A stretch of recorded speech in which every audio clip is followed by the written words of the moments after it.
आपने प्रेमचंद बैरवा के लिए कहा था कि बैराना धाम के अगल बगल में जमीन है, उन्होंने मना कर दिया। उनका मना एक इंच नहीं है। अरे तो मैं ले आऊंगा ना सारा, तो फिर जाए ना कोर्ट कचहरी के अंदर, हनुमान जी ने गलत का कहो उसको, मुझे लीगल नोटिस भेजे सारे के सारे, जिन जिन पे मैं आरोप लग रहा हूँ भेजो मुझे लीगल नोटिस सारे के सारे, मैं जवाब दूंगा उन चीजों का।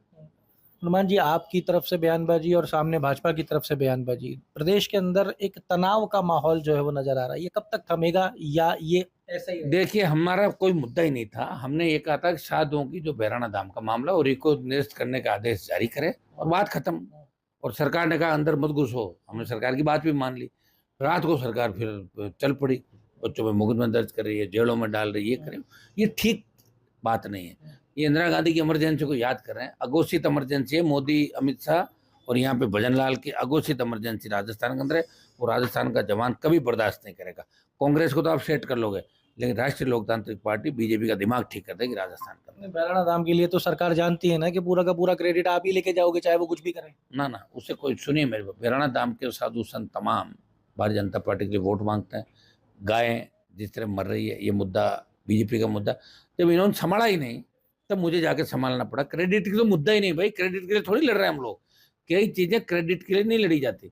राजस्थान में मेरे बहुत से आंदोलन ऐसे हैं जिन जातियों के राजस्थान में 1 लाख भी वोट नहीं होंगे, उनके लिए भी 15-15 दिन लड़ा हूं। साधु जिस तरह गर्मी के अंदर तकलीफ में था, साधु रुष्ट था, वो समाधि लेने के लिए तैयार हो गया था, मैंने मनाया उनको।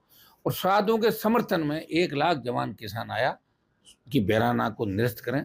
बहराना धाम का जो दादू दयाल जी महाराज का प्रमुख ये धाम है बहराना, अंतर्जान हो गए थे। और दादू दयाल जी उस समय के वो पथ प्रदर्शक के रूप में थे जिन्होंने सारे पंथों का समन्वय करके, और उनके सबके बीच के वो थे। तो गुरुवाणी के अंदर भी इनकी सारी, सरदार लोग भी इनको याद करते हैं, दूसरे पंथ भी याद।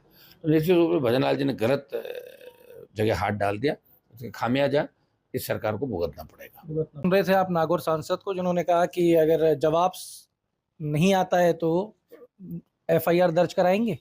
बैराना धाम के ऊपर राजनीति निरंतर चली रही है, साधु अभी भी धरने के ऊपर बैठे हुए हैं और लड़ाई